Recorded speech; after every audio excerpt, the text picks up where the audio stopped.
Hello students.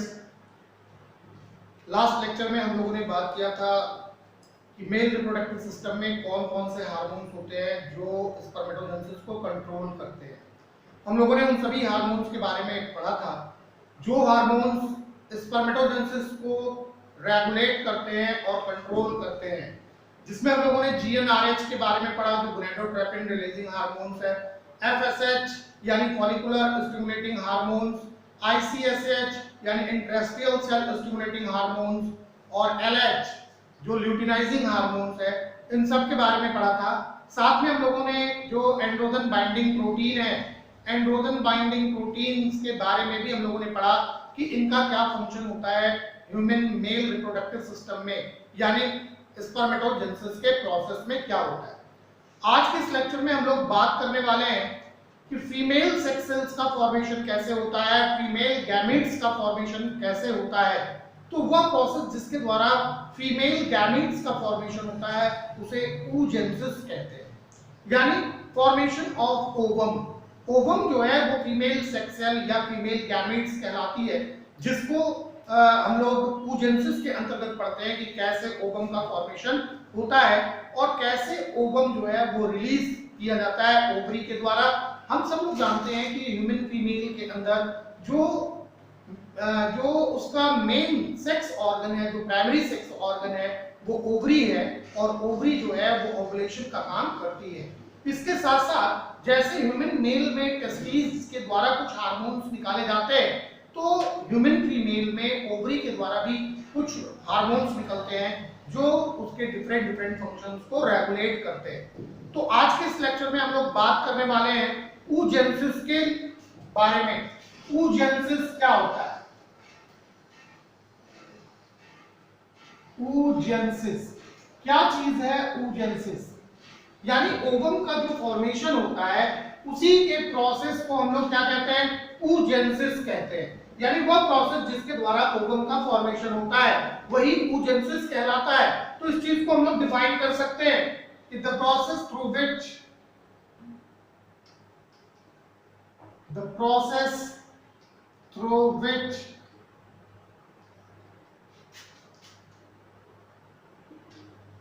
female gametes or female sex cell or ovum is formed is called oogenesis। oogenesis वो process होता है जिसके द्वारा जो है वो फीमेल्स के अंदर, ह्यूमन फीमेल्स के अंदर ओवम का फॉर्मेशन होता है। तो ओवम का फॉर्मेशन जो है वो oogenesis के द्वारा होता है और इसी से ओवम बनता है। तो इतनी चीजें क्लियर हो गई। ध्यान रहे कि ये स्टार्ट कब होता है? जैसे जैसे जो है वो फीमेल की बॉडी बढ़ती जाती है तो ये स्टार्ट होना शुरू हो जाता है, लेकिन इसके स्टार्टिंग के जो साइंस होते हैं वो एम्ब्रियोज में, जैसे ही एम्ब्रियोनिक स्टेज होता है, कोई भी फीमेल चाइल्ड होती है माँ के वुम्ब में, तो जब वो एम्ब्रियोनिक स्टेज में आती है तभी ओवम की जो फाउंडेशन होती है वो बन जाती है, यानी उसके अंदर ओवम के सारे की सारी चीजें जो है वो बनी रह जाती है। लेकिन जब कोई भी फीमेल बर्थ के बाद वो अपनी पबर्टी को मैच्योर करती है, अपने पबर्टी को मेंटेन करती है, वो मैच्योर हो जाती है, उस समय ये ओवम्स जो होते हैं वो मैच्योर होते हैं और one by one after the menstrual cycle ये one by one per month बनते चले जाते हैं। तो इसी चीज को हम लोग जानेंगे कि it starts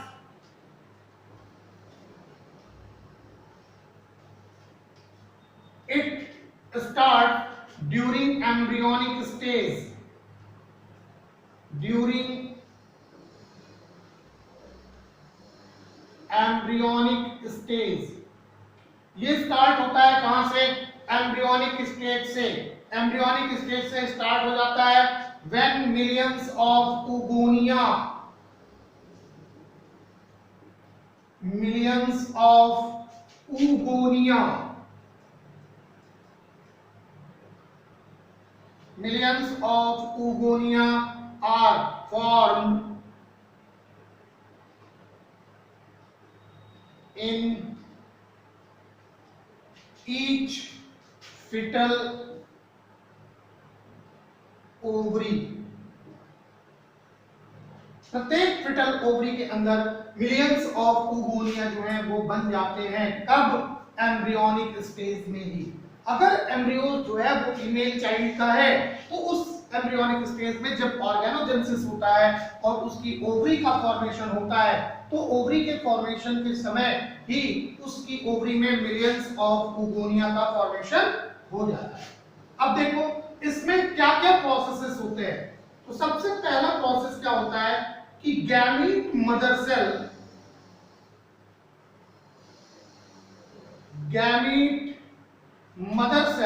start division.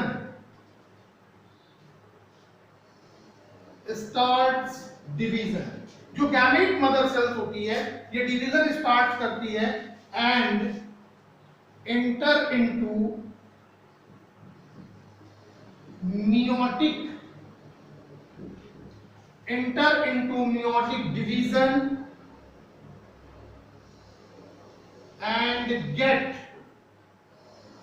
meiotic division and get temporarily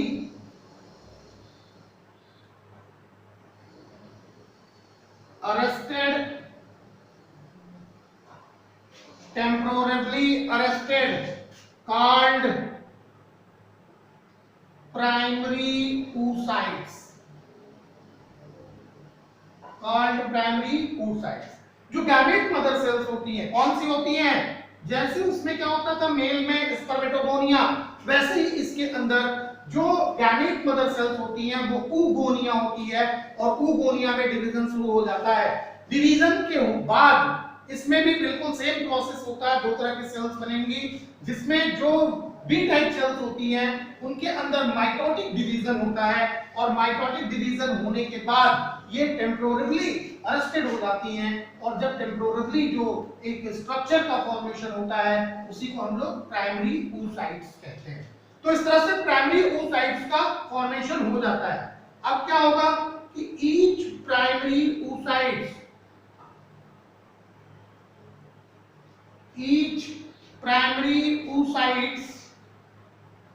surrounded by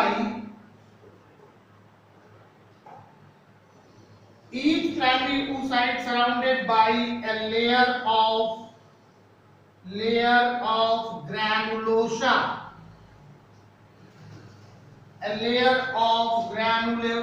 cells. Then it is called primary follicles। प्रत्येक oocytes के चारों तरफ ग्रैनुलोसा सेल्स जो होती हैं उनकी एक लेयर होती है। प्रत्येक oocytes जो है वो इस ग्रैनुलोसा सेल्स के द्वारा क्या होती है? सराउंडेड होती है और इसी को प्राइमरी फॉलिकल्स कहते हैं। इसको हम लोग क्या कहेंगे? Primary follicles. ध्यान रहे कि at puberty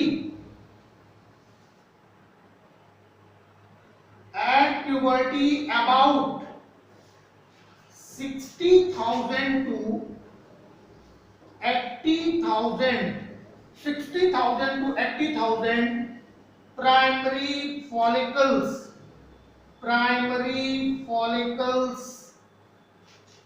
60 to 80,000 primary follicles are left in each ovary।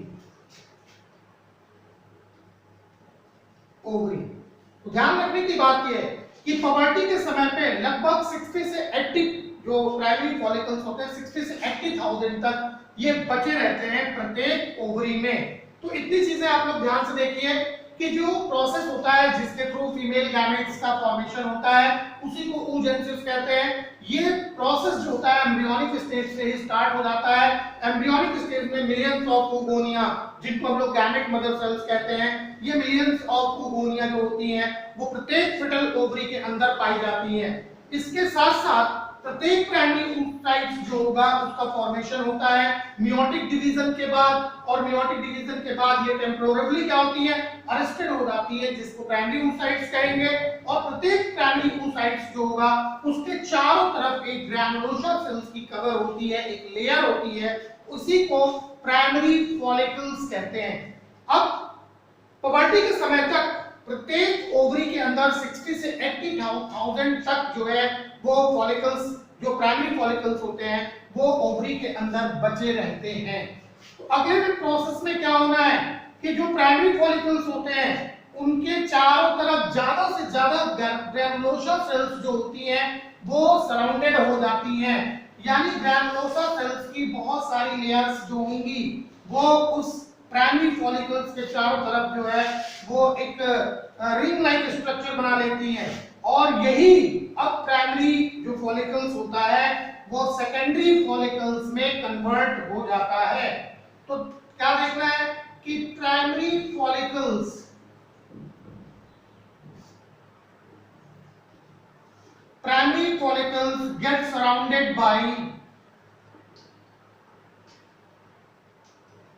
get surrounded by more and more granulosa cells। जो प्राइमरी फॉलिकल्स होंगे इनके चारों तरफ ज्यादा से ज्यादा ग्रैनुलोसा सेल्स जो है वो सराउंडेड हो जाती हैं एंड कॉल्ड सेकेंडरी फॉलिकल्स। यही जो है वो सेकेंडरी फॉलिकल कहलाएगा। जब प्राइमरी फॉलिकल्स के चारों तरफ ज्यादा से ज्यादा ग्रैनुलोसा सेल्स की लेयर्स बन जाती हैं तो अब ये फॉलिकल्स जो होता है वो सेकेंडरी फॉलिकल्स कहलाता है। सेकेंडरी फॉलिकल्स जो होगा, secondary follicles transformed into, secondary follicles जो होता है वो ट्रांसफॉर्ड हो जाता है इसमें एक मैच्योर फॉलिकल में, इनटू ए मैच्योर फॉलिकल। ये एक मैच्योर फॉलिकल में ट्रांसफॉर्म हो जाता है, और ये मैच्योर फॉलिकल्स जो होती है तो दिस मैच्योर फॉलिकल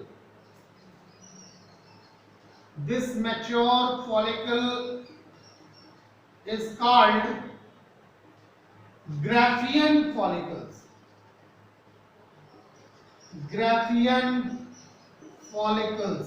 ये मैच्योर फॉलिकल जो होती है वो ग्राफियन फॉलिकल्स कहलाती है। तो अभी क्या हुआ कि प्राइमरी फॉलिकल्स बनी, प्राइमरी फॉलिकल्स के चारों तरफ ग्रैनुलोसा सेल्स की ज्यादा से ज्यादा लेयर्स लग जाती हैं, इससे सेकेंडरी फॉलिकल बनता है। सेकेंडरी फॉलिकल्स जो है वो धीरे धीरे ट्रांसफॉर्म हो जाता है एक मैच्योर फॉलिकल में, और इसी मैच्योर फॉलिकल्स को क्या कहते हैं, ग्राफियन फॉलिकल्स कहते हैं। तो ग्राफियन फॉलिकल्स का फॉर्मेशन हो गया। अब इस ग्राफियन फॉलिकल्स के अंदर एक फ्लूइड फिल्ड कैविटी पाई जाती है। A fluid filled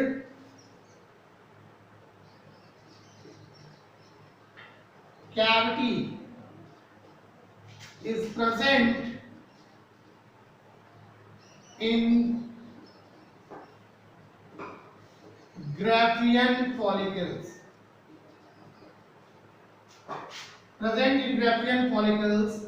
called antrum, जिसको क्या कहेंगे, एंट्रम कहते हैं। एक फ्लूइड फिल्ड कैविटी जो होती है वो ग्राफियन फॉलिकल्स में पाई जाती है, और इसी को हम लोग क्या कहते हैं, एंट्रम कहते हैं। तो दिस ग्राफियन follicles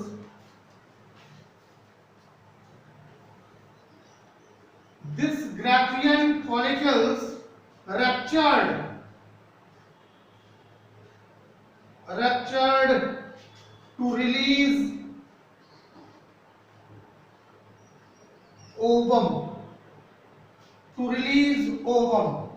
यही जो ग्राफियन फॉलिकल्स होती है ये रप्चर्ड हो जाती है और ओवम को रिलीज करती है। इसी ओवम को हम लोग सेकेंडरी oocytes भी कहते हैं। ये सेकेंडरी oocytes भी कहलाता है। किसके द्वारा? बाय द प्रोसेस ऑफ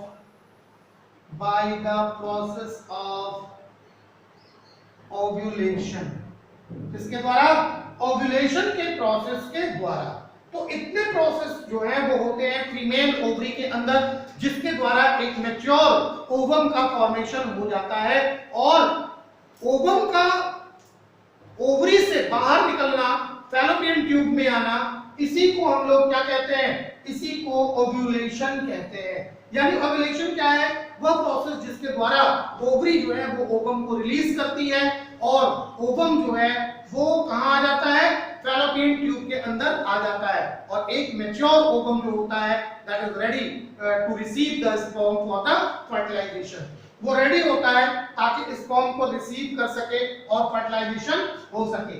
तो एक वेन डायग्राम देखते हैं कि कैसे ओव्यूलेशन होता है, क्या क्या प्रोसेसेस होते हैं। जैसे हम लोगों ने स्पर्मेटोजेनेसिस में देखा था कि कैसे स्पर्म का फॉर्मेशन होता है, तो उसी चीज को यहाँ पे हम लोग देखेंगे एक सिंगल सेल लेकर के।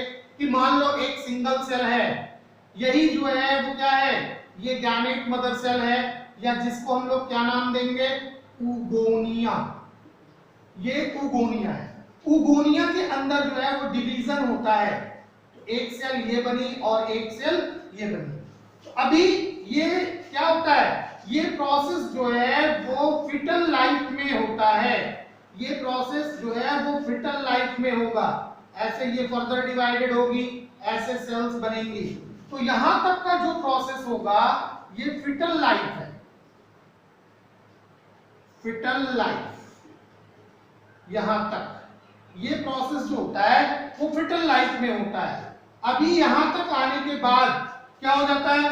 बर्थ, बच्चे का जन्म हो जाता है। बर्थ के बाद क्या होता है? बर्थ के बाद इसमें से केवल एक सेल जो होगी वो प्राइमरी oocytes बनाएगी। प्राइमरी oocytes, ये प्राइमरी oocytes का फॉर्मेशन होगा। इस चीज को ध्यान में रखिएगा। यहां पे क्या होगा? प्राइमरी oocytes का फॉर्मेशन हुआ।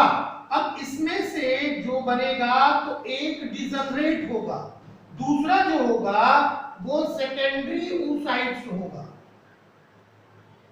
ये सेकेंडरी oocytes होगा। अब सेकेंडरी oocytes से जो दूसरा बनेगा वो डिजनरेट होगा और ये जो बनेगा यही ओवम होगा। ये ओवम होगा। ध्यान देने की बात यह है कि यहां से लेकर के और यहां तक जो सेल डिवीजन होता है ये माइटोटिक डिवीजन होता है। माइटोटिक सेल डिवीजन, यहां से यहां तक जो सेल डिवीजन होगा वो कैसा होगा? माइटोटिक सेल डिवीजन होगा। अब यहां से जो है, यहां से स्टार्ट होता है इसका क्या चीज? यहां से स्टार्ट होता है फर्स्ट मियोटिक डिवीजन। तो ये यहां पे फर्स्ट मियोटिक डिवीजन होगा, फर्स्ट मियोटिक डिवीजन। और यहां पे क्या होता है? Second meiotic division, second meiotic division. यहां पे सेकेंड मियोटिक डिवीजन होगा, सेकेंडरी oocytes का फॉर्मेशन होगा और उससे क्या होगा? उससे ओवम का फॉर्मेशन होगा। देखो ये डिजनरेट होता है, इसको प्राइमरी पोलर बॉडी कहते हैं। प्राइमरी पोलर बॉडी, जबकि ये क्या होता है? Secondary polar body. ये सेकेंडरी पोलर बॉडी होता है। अब ध्यान देना कि बर्थ के समय में इतनी चीजें हो जाती है, लेकिन ये समय जब प्राइमरी oocytes का फॉर्मेशन होता है तो वो कौन सा समय होता है? प्यूबर्टी। प्यूबर्टी के टाइम पे प्राइमरी oocytes का फॉर्मेशन होता है। और ये सारे प्रोसेसेस जो होते हैं, ये यहां से यहां तक के सारे प्रोसेसेस जो हैं वो एडल्टहुड में होते हैं। यानी जब क्या स्टार्ट हो जाता है? जब मेंस्ट्रुअल साइकिल स्टार्ट हो जाती है, यानी मीनाक्स हो जाता है। तो जब मीनाक्स हो जाता है तो ये प्रोसेसेस जो हैं वो फर्दर कन्वे करते हैं। तो इतनी चीजें फटाफट नोट कर लीजिए। फिर हम लोग देखते हैं कि कौन कौन से ऐसे हैं हार्मोन्स जो इसको रेगुलेट करते हैं। तो कौन कौन से हार्मोन्स जो हैं वो रेगुलेट करेंगे। और इससे पहले हम लोगों को बात करनी होगी मेंस्ट्रुअल साइकिल की। तो मेंस्ट्रुअल साइकिल क्या है और कैसे मेंस्ट्रुअल साइकिल साइकिल्स जो है वो रेगुलेट होती है। इन सारी चीजों के बारे में हम लोग बात करेंगे। तो हार्मोनल सिस्टम के बारे में बात करेंगे और मेंस्ट्रुअल साइकिल के बारे में बात करेंगे। तो फटाफट इसको नोट करिए आप लोग, फिर हम लोग बात करते हैं हार्मोनल सिस्टम के बारे में।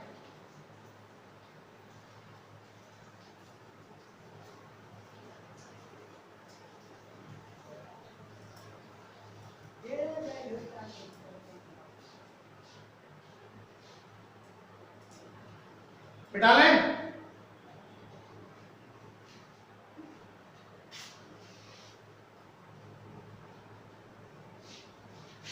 हम लोग देखेंगे hormonal control of female reproductive system.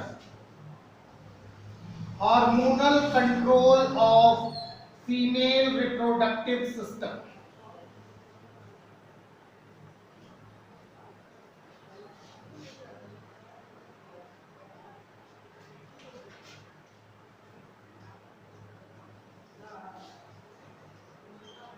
Hormonal control of female reproductive system. Female reproductive system में कौन कौन से हार्मोन्स जो होते हैं वो रिस्पॉन्सिबल होते हैं, किन किन हार्मोन्स के द्वारा फीमेल रिप्रोडक्टिव सिस्टम जो है वो रेगुलेट होता है। तो सबसे पहली चीज हम लोग देखेंगे कि जो फीमेल के अंदर हार्मोन्स होते हैं उनमें और जो मेल के अंदर जो हार्मोन्स रिप्रोडक्टिव सिस्टम को कंट्रोल करते हैं उनमें दोनों में कुछ हार्मोन्स जो है वो कॉमन होते हैं। तो कौन सा हार्मोन्स कॉमन होगा? तो GnRH। GnRH क्या है? GnRH gonadotropin releasing hormone. GnRH secreted by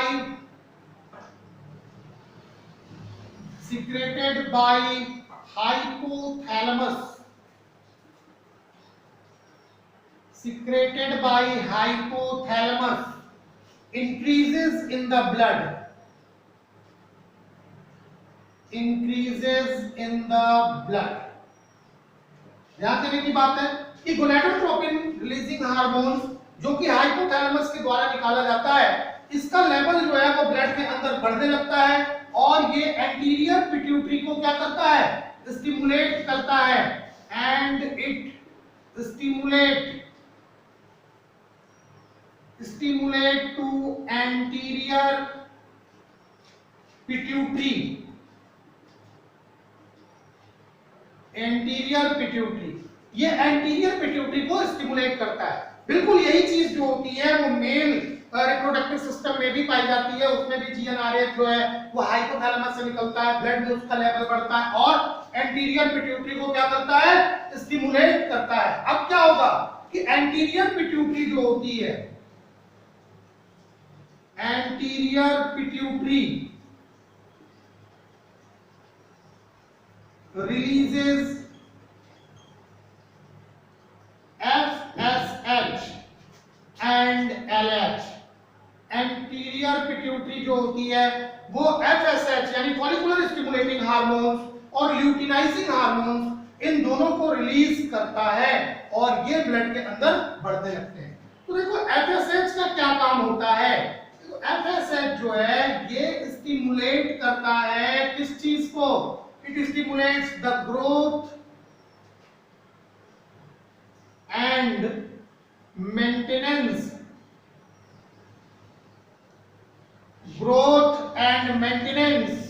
किसका? of ovarian follicles।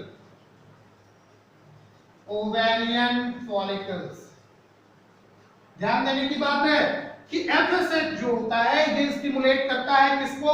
Ovarian follicles की ग्रोथ को और उसको मेंटेन करता है। इतनी चीजें करता है ये। अभी जो ओवेरियन फॉलिकल्स होती हैं इसी FSH के द्वारा ही ग्रो होकर के ग्राफियन फॉलिकल्स में कन्वर्ट हो जाती हैं। इसके साथ साथ क्या करता है? It also stimulate the granulosa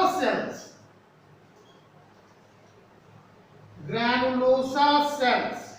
ये ग्रैनुलोसा सेल्स को भी क्या करता है? स्टिमुलेट करता है, किसके लिए? ताकि ये क्या कर सके, एस्ट्रोजन का सिक्रेशन कर सके। It also stimulate the granulosa cells और the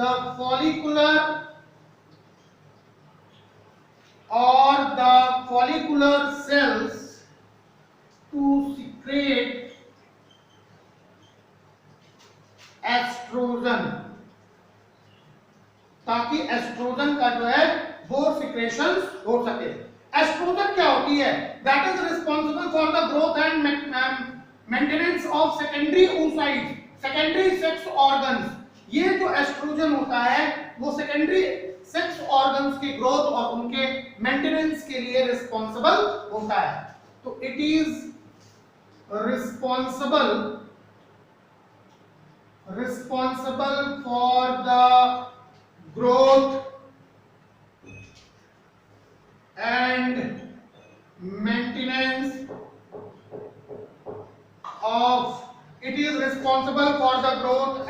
maintenance of secondary sex organs। ये सेकेंडरी सेक्स ऑर्गन्स के ग्रोथ और उसके मेंटेनेंस के लिए रिस्पॉन्सिबल होता है। Like fallopian tube, uterus, mammary glands। तो ध्यान रहे, आप लोगों ने क्लास 10th में भी पढ़ा होगा कि at the time of puberty the changes comes into the female body. तो फर्स्ट थिंग कि देयर mammary glands enlarges। इसका रीजन क्या है? Due to the production of estrogen. Estrogen is responsible to create the female like characters in a female body. Female body के अंदर जो female like characters आते हैं वो इसी एस्ट्रोजन के कारण होते हैं। तो जब कभी भी फीमेल्स के अंदर प्यूबर्टी अटेन हो जाता है तो उस टाइम में एंटीरियर पिट्यूटरी जो है वो एफएसएच और एलएच रिलीज करना शुरू करेगी। एफएसएच जो है वो ओवेरियन फॉलिकल्स को क्या करेगा? स्टिमुलेट करेगा। ग्रैनुलोसा सेल्स को या फॉलिकुलर सेल्स को स्टिमुलेट करता है ताकि एस्ट्रोजन का सिक्रेशन हो सके और ये एस्ट्रोजन जो है वो उस बॉडी के अंदर फीमेल लाइक कैरेक्टर्स डेवलप करना शुरू कर देता है। जैसे hairs come into the pubic region, extra fat is deposited on the thigh and mammary glands enlarges in size। mammary glands जो होती है वो आकार में बढ़ने लगती है। तो इतना काम तो ये हो गया। अब देखो जैसे जैसे एस्ट्रोजन का लेवल जो होता है वो ब्लड के अंदर बढ़ने लगता है तो इनका एक फीडबैक मैकेनिज्म भी होता है। जैसे टेस्टोस्टेरोन का लेवल बढ़ रहा था तो हम लोगों ने देखा था कि उसमें भी एक फीडबैक होता है। तो अभी एस्ट्रोजन का लेवल जब ब्लड के अंदर बढ़ेगा तो इसके अंदर भी एक फीडबैक मैकेनिज्म होता है। एस्ट्रोजन जो होता है वो एफएसएच और एलएच के सीक्रेशंस को इनहिबिटेड करता है, इसको रोकता है। एस्ट्रोजन का लेवल अगर बढ़ेगा तो एफएसएच और एलएच इन दोनों का सीक्रेशंस क्या हो जाएगा? रुक जाएगा। याद रखने की बात ये होगी कि अगर एफएसएच और एलएच का सीक्रेशंस रुकता है तो ऐसी कंडीशन में जो फॉलिकुलर स्टिमुलेटिंग हार्मोन्स है वो फॉलिकल्स को मैनेज नहीं कर पाएगा और जब फॉलिकल्स मैनेज नहीं होंगी तो मेंस्ट्रुअल साइकिल में जो इरेगुलरिटीज हैं वो आ जाएंगी। तो वो मेंस्ट्रुअल साइकिल्स जो होंगी they will not repeat at a particular interval of time, वो एक डेफिनेट इंटरवल ऑफ टाइम में रिपीट नहीं करती हैं। और ऐसी कंडीशन में कभी-कभी ऐसा हो जाता है कि जो पर्टिकुलर डेट होती है एलएच सर्ज की, हम लोग पढ़ेंगे मेंस्ट्रुअल साइकिल में कि एलएच सर्ज क्या होता है। एलएच सर्ज के बारे में बात करेंगे। एलएच सर्ज वो पर्टिकुलर डे होता है आफ्टर मेंस्ट्रुअल साइकिल जिस दिन जो एफएसएच है और एलएच है दोनों का लेवल जो है वो पीक पर होता है। तो जिस दिन दोनों का लेवल जो होगा वो पीक पे होगा उस दिन अगर हम लोग बात करेंगे तो एस्ट्रोजन का लेवल नीचे होगा। एस्ट्रोजन का अगर लेवल नीचे नहीं है तो एलएच सर्ज नहीं होगा और जिस दिन एलएच सर्ज होता है उसी दिन ओव्यूलेशन होता है। यानी पर्टिकुलर उस डे में ओव्यूलेशन होगा जिस दिन एलएच सर्ज अटेन होता है। हम लोग देखेंगे इसको ग्राफिकली देखेंगे कि अगर ये जो है वो एफएसएच है और ये जो है वो एलएच है तो ऐसे हम लोग देखेंगे और नीचे हम लोग देखेंगे कि यहाँ पे एस्ट्रोजन है। तो एस्ट्रोजन का लेवल जो होगा वो इस दिन नीचे होगा, जबकि प्रोजेस्टेरोन के लेवल में कुछ खास फर्क नहीं होता है। तो ध्यान देने की बात यही है, जिस दिन ये आएगा उसी दिन क्या होगा, LH सर्ज होगा। यही LH सर्ज कहलाता है, and it is the 14th day of menstrual cycle. This is the mid day of menstrual cycle, यानी 28 डेज में रिपीट करती है मेंस्ट्रुअल साइकिल। तो मेंस्ट्रुअल साइकिल का ये 14वां दिन होता है जिस दिन LH सर्ज होता है, और LH सर्ज के दिन ही ओव्यूलेशन होता है, यानी ग्राफियन फॉलिकल्स जो होती है वो रैप्चर्ड होती है और ओवम निकल करके फैलोपियन ट्यूब में आता है। तो ये 14th डे में होता है, और ये तभी होता है जब LH सर्ज होता है। तो अगर इस दिन एस्ट्रोजन का लेवल बढ़ जाए, यहाँ पे एस्ट्रोजन का भी लेवल ऊपर चला जाए, तो ऐसी कंडीशन में क्या होगा कि LH सर्ज अटेन नहीं होगा, तो 14वें दिन जो है वो ओव्यूलेशन नहीं होगा। तो इस बात को ध्यान में रखने की बात है कि जो एस्ट्रोजन का फीडबैक होता है कि ये एस्ट्रोजन जो है वो FSH और LH के सिक्रेशंस को क्या करता है, दबा देता है, सुप्रेस कर देता है, इसके सिक्रेशंस को इनहिबिट करता है। फिर इंक्रीज लेवल ऑफ LH का अगर लेवल इंक्रीज हो गया तो इसके LH के लेवल से इंक्रीज होने से ओव्यूलेशन होता है, ट्रांसफॉर्मेशन होगा रैप्चर्ड ग्राफियन फॉलिकल्स का, और जो कॉर्पस ल्यूटियम है, ये कॉर्पस ल्यूटियम जो होगा वो प्रोजेस्टेरोन का सिक्रेशन करने लगेगा। तो ध्यान रखने की बात यहां भी है कि अगर जो है एस्ट्रोजन का लेवल बढ़ता है तो क्या होता है कि FSH और LH इन दोनों का सिक्रेशन इनहिबिट होने लगता है। लेकिन अगर मान लो कि LH का लेवल बढ़ने लगा तो द इंक्रीज्ड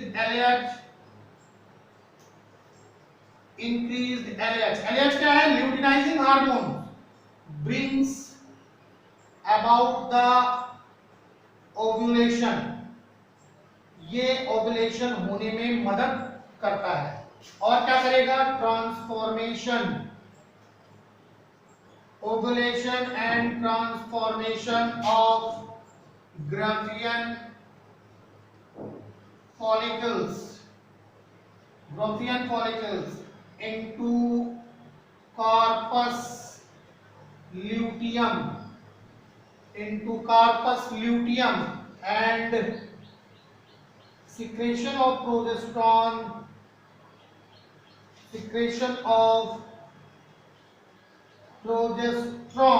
जो प्रोजेस्टेरोन का सिक्रेशन होगा किसके द्वारा, बाय कॉर्पस ल्यूटियम।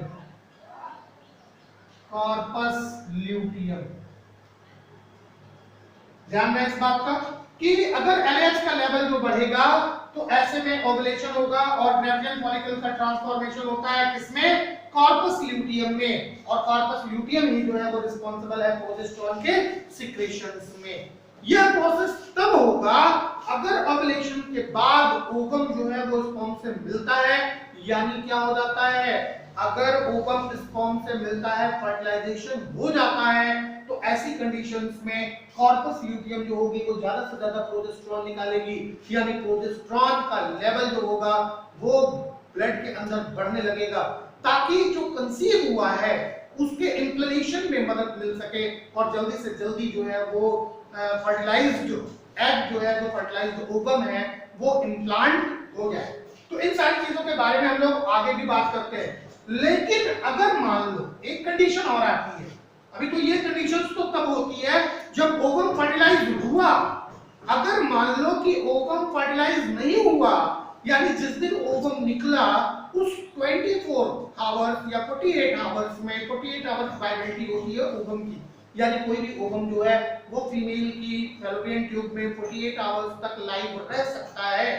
तो इन 48 आवर्स में अगर उसकी स्पर्म से मीटिंग नहीं होती है तो क्या होता है, तो if ovum is not fertilised तो there is an increase in the blood क्या चीज, किस चीज का लेवल बढ़ेगा, प्रोजेस्टेरोन का लेवल। तो ब्लड के अंदर जो है वो प्रोजेस्टेरोन का लेवल बढ़ने लगेगा। अब ये हाइपोथैलेमस को क्या करता है, इनहिबिट्स करता है GnRH को निकालने से। ये तुरंत क्या करेगा कि हाइपोथैलेमस को ट्रिगर करता है और उसको कहता है कि अब GnRH के रिलीज को क्या करो, बंद करो। और इसके साथ साथ LH और FSH का भी जो है वो फॉर्मेशन क्या हो जाता है, बंद हो जाता है। तो नेक्स्ट 14 डेज तक, नेक्स्ट यानी एलएच सर्ज के नेक्स्ट 14 डेज तक जीएनआरएच, एलएच और एफएसएच इन सब के सिक्रेशंस जो होते हैं वो बंद होते हैं। और जैसे ही नेक्स्ट 14 डेज कंप्लीट होता है, यानी टोटल मंथ के 28 डेज कंप्लीट होते हैं, तो अगली मेंस्ट्रुअल साइकिल का टाइम आ जाता है। इसके दौरान जो फॉलिकल्स होते हैं उनके अंदर जो ब्लड वेसल्स होती है वो ब्लड को स्टोर करती है, सर्विक्स जो होती है वो बंद हो जाती है और पूरी की पूरी जो फॉलिकुलर्स हैं, जो फॉलिकल्स हैं यूट्रस के अंदर, ये स्वेल अप हो जाते हैं, ये फूल जाते हैं और ठीक 28वें दिन पुनः एक फॉलिकल जो होगी वो क्या होगा, रप्चर्ड होगी और वहीं से मेंस्ट्रुअल साइकिल स्टार्ट होती है, फ्लो होता है, ब्लीडिंग होती है मेंसेस के रूप में और फिर जीएनआरएच जो है वो अपना उस प्रोसेस को दोहराना शुरू कर देता है। यानी हाइपोथैलेमस जो होता है वो जीएनआरएच निकालेगा, जीएनआरएच क्या करेगा, पिट्यूटरी को, एंटीरियर पिट्यूटरी को ट्रिगर करेगा, एलएच और एफएसएच निकलेगा और फिर धीरे धीरे ब्लड के अंदर इनका लेवल क्या होगा, बढ़ेगा, एस्ट्रोजन का सीक्रेशन होगा और क्या होगा, इसके साथ साथ एलएच का लेवल बढ़ेगा, एफएसएच का लेवल ब्लड के अंदर क्या होगा, बढ़ेगा और एलएच सर्ज 14वें दिन जिस दिन मेंस्ट्रुअल साइकिल स्टार्ट होगी ठीक उसके 14th डे पे पुनः एक बार एलएच सर्ज होगा और फिर ओवुलेशन होगा। तो ये चीजें देखनी है कि अगर मान लेते हैं कि जो ओवम है वो फर्टिलाइज हुआ तब तो प्रोसेस ऐसा ही होगा, लेकिन अगर फर्टिलाइज नहीं हुआ तो ऐसी कंडीशन में जीएनआरएच का रिलीज क्या होता है, बंद हो जाता है। क्या हो जाता है, बंद हो जाता है। फिर नेक्स्ट 14 डेज तक यूट्रस जो है वो अपने अंदर फॉलिकल्स को क्या करता है, स्ट्रॉन्ग करता है ताकि फिर अगले 14वें दिन के बाद वो मेंस्ट्रुअल साइकिल को स्टार्ट कर सके। तो इस तरह से इतने सारे प्रोसेसेस होते हैं, इतने सारे हार्मोनल चेंजेस होते हैं ह्यूमन फीमेल की बॉडी के अंदर ड्यूरिंग द oogenesis, यानी ओवम के प्रोडक्शन के टाइम पर ये सारे हार्मोन्स जो होते हैं वो रिस्पांसिबल होते हैं।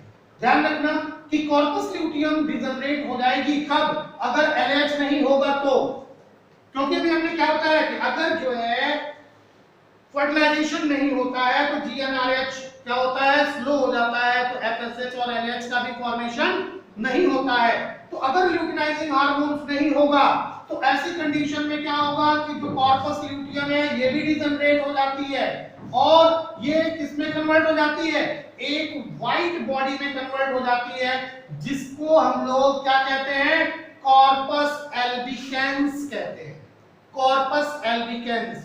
तो कॉर्पस एल्बिकेंस कब फॉर्म होगी, when the ovum is not get fertilized, अगर ओवम फर्टिलाइज नहीं हुआ तो कॉर्पस एल्बिकेंस का फॉर्मेशन हो जाता है। समझ में आ रही बात ना। ऐसे में जो एंडोमेट्रियम होती है ये अपने आप को मेंटेन नहीं करती है, यानी प्रोजेस्टेरॉन की अनुपस्थिति में, प्रोजेस्टेरॉन बनेगा नहीं, प्रोजेस्टेरॉन की अनुपस्थिति में जो क्या चीज है, एंडोमेट्रियम, जहां पे इंप्लांटेशन होना है, जहां पे फर्टिलाइज्ड एग जो होता है वो जाके क्या होता है, इम्प्लांट होता है। तो अगर फर्टिलाइजेशन होता है तो प्रोजेस्टेरॉन का लेवल बढ़ता है और यही प्रोजेस्टेरॉन रिस्पांसिबल होता है टू गिव द स्ट्रेंथ, किसको, एंडोमेट्रियम को, यूट्रस की जो एंडोमेट्रियम लाइनिंग है, ताकि वो जो है फर्टिलाइज्ड ओवम को क्या कर सके, स्टोर कर सके, अपने अंदर उसको रोक सके और इम्प्लांटेशन हो सके। लेकिन अगर ये फर्टिलाइज नहीं होता है तो एंडोमेट्रियम जो है वो अपने आप को प्रिपेयर और मेंटेन नहीं करती है, क्योंकि उसको पता चल चुका है कि अभी इम्प्लांटेशन नहीं होना है। इतनी सारी चीजें जो होती हैं वो हार्मोनल कंट्रोल के द्वारा रेगुलेट की जाती है oogenesis के प्रोसेस के द्वारा। तो इन सारी चीजों को आप लोग तैयार करिए। फिर हम लोग बात करेंगे मेंस्ट्रुअल साइकिल के बारे में, कौन कौन से फेजेस आते हैं मेंस्ट्रुअल साइकिल में, सारे फेजेस के बारे में स्टडी करेंगे। तो फिर हम लोग मिलते हैं नेक्स्ट लेक्चर में, तो बात करेंगे फिर हम लोग मेंस्ट्रुअल साइकिल की और उसके बाद हम लोग बात करेंगे कि इम्प्लांटेशन कैसे होता है, कैसे जो है वो फर्टिलाइज्ड एग जो है वो आके इम्प्लांट होता है और फिर आगे के प्रोसेसेस देखेंगे कि कौन कौन से प्रोसेसेस होते हैं, एम्ब्रियो का फॉर्मेशन कैसे होता है और एम्ब्रियोनिक जो डेवलपमेंट होता है वो कैसे होता है, और फिर हम लोग बात करेंगे पार्टुलेशन के। तो इन सारी चीजों को हम लोग नेक्स्ट लेक्चर में बात करेंगे।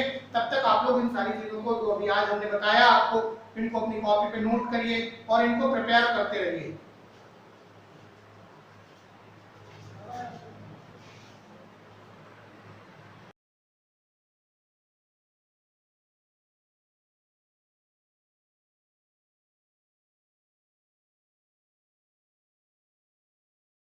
तेरी कूलनेस का स्वैग कहीं लो ना हो जाए, तेरी लाइफ की स्पीड कहीं स्लो ना हो जाए। तेरी कूलनेस का स्वैग कहीं लो ना हो जाए, तेरी लाइफ की स्पीड कहीं स्लो ना हो जाए। जरा ध्यान से सुनो ना, फिर बाद में ना रोना।